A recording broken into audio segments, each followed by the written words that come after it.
Oi, gente, tudo bem? Estou voltando com um tema super importante, um tema sobre o qual eu já tinha falado, mas devido à sua gravidade, eu me vejo com o desejo de voltar a tocar no mesmo assunto.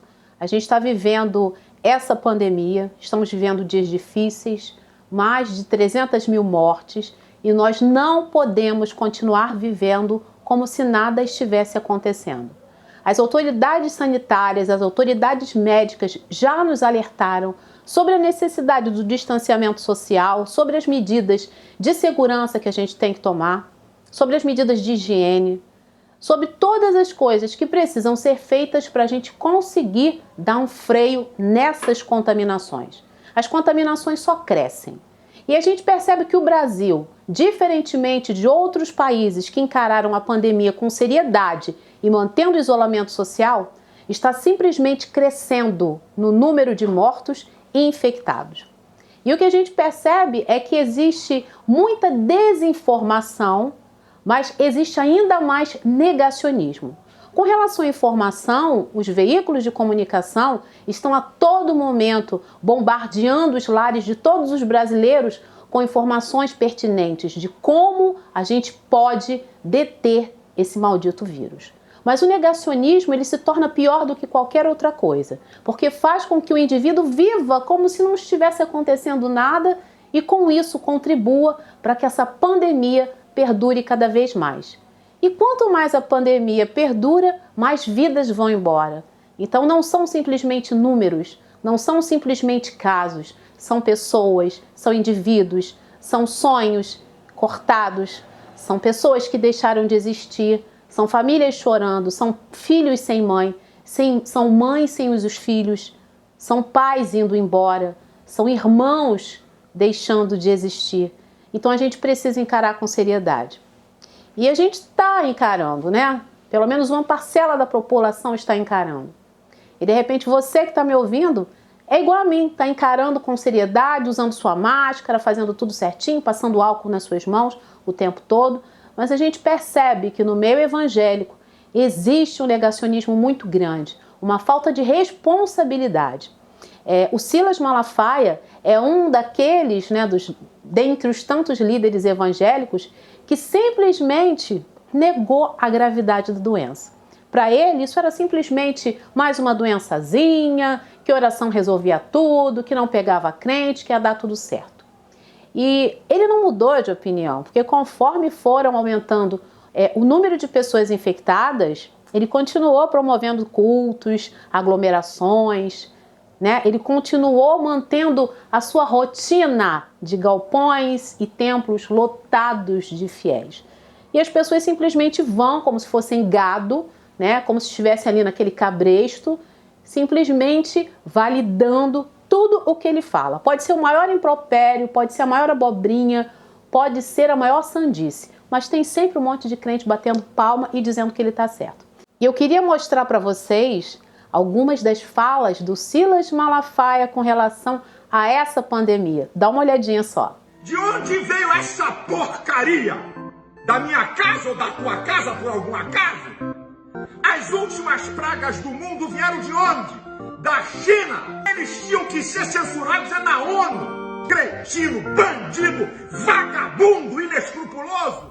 Infelizmente, não é só o Silas Malafaia que é negacionista e que fica batendo na tecla de que as pessoas têm que viver normalmente, porque isso vai passar. Só passa, gente, se a gente tiver um novo posicionamento, uma nova visão, se a gente fizer por onde. Porque se nós não fizermos nada, não vai passar. E eu separei alguns outros trechos, né, de outros líderes ditos religiosos, de outros evangélicos, que simplesmente menosprezaram a gravidade da doença, pouco se importando com os fiéis. Dá uma olhada. O coronavírus já chega derrotado.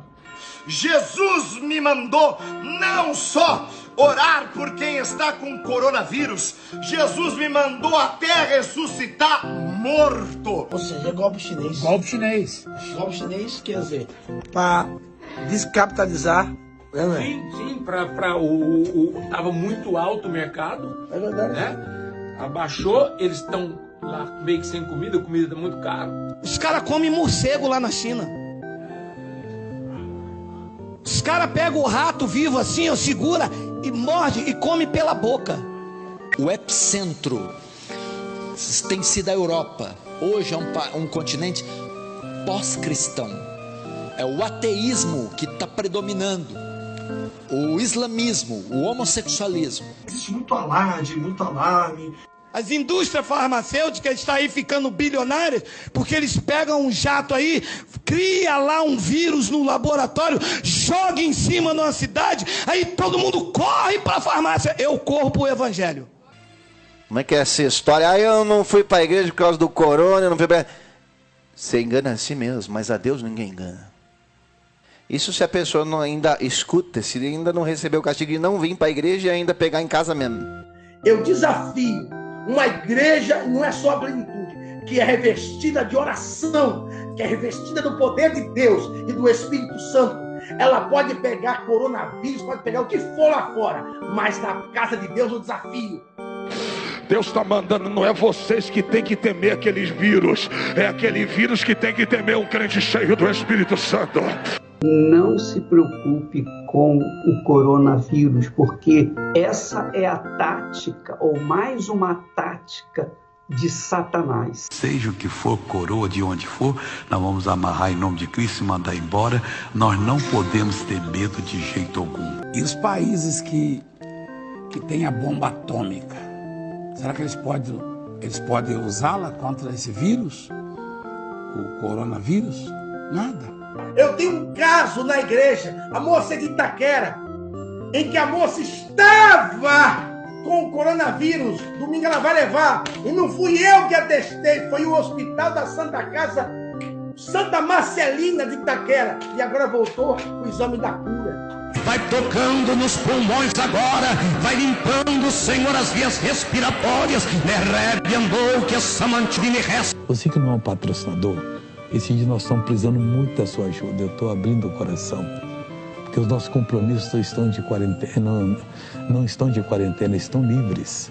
Quando você não tiver uma coisa boa para falar, fica quieto. E eu queria que vocês entendessem que quando essas pessoas fazem esse tipo de atitude, quando elas menosprezam algo que é tão grave, quando elas não levam a informação verdadeira aos fiéis, é por um único motivo. Eles querem as pessoas amontoadas porque eles precisam da presença dessas pessoas. E por quê? Porque essa gente vive atrás de dinheiro, de doações. E, infelizmente para eles, as pessoas que estão em casa, elas têm uma certa dificuldade de doar, né? Pelo menos se forem pessoas idosas. Às vezes o idoso não sabe mexer com meios eletrônicos, ainda não entende de Pix, ainda não sabe colocar o celular ali na frente do QR Code para fazer a transferência. E muitos idosos doavam escondidos dos filhos, né, dos familiares, né? Davam o dinheiro e ninguém sabia. Tem isso também.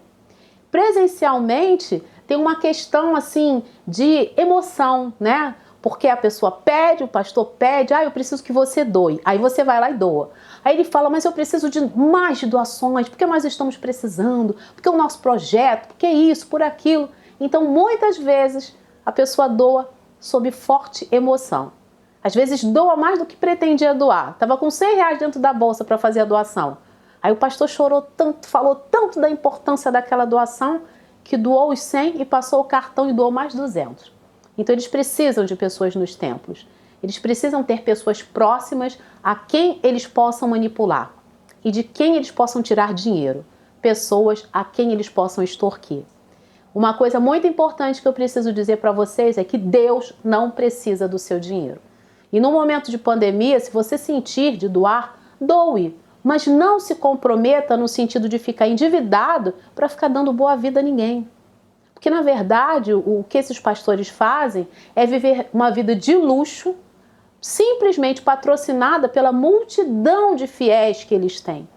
Muitas vezes você percebe algumas igrejas que não têm uma área social muito desenvolvida. As pessoas passando necessidade, pessoas passando fome, e a igreja cada vez mais bonita, a igreja cada vez mais próspera, os pastores cada vez exibindo mais bens materiais e fazendo até pose nas redes sociais, né? Porque agora todo mundo tem Instagram e todo mundo quer dar um closezinho básico por lá.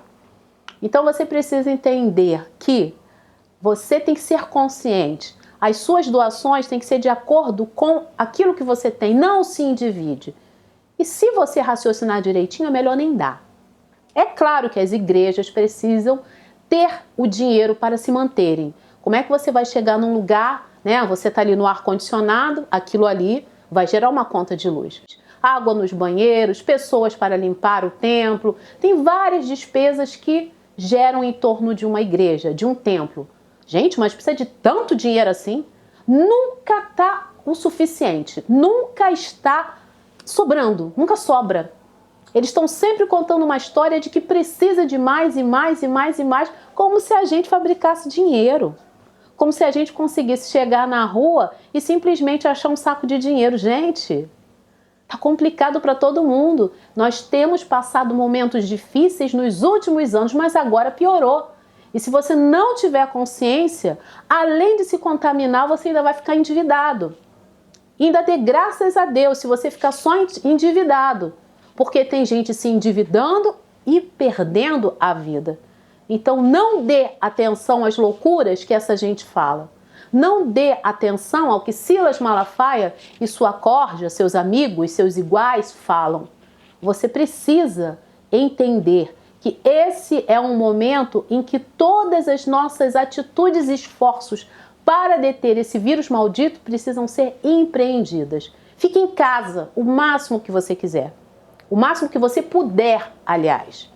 Existem pessoas que não vão poder porque estão exercendo suas atividades profissionais. A essas eu entendo, mas você sair para ficar batendo perna, para ficar enchendo o templo, porque o pastor falou que não pega, pelo amor de Deus, depois vai para a fila lá da vaga, da UTI e fica reclamando. Aí fica reclamando da vida, né?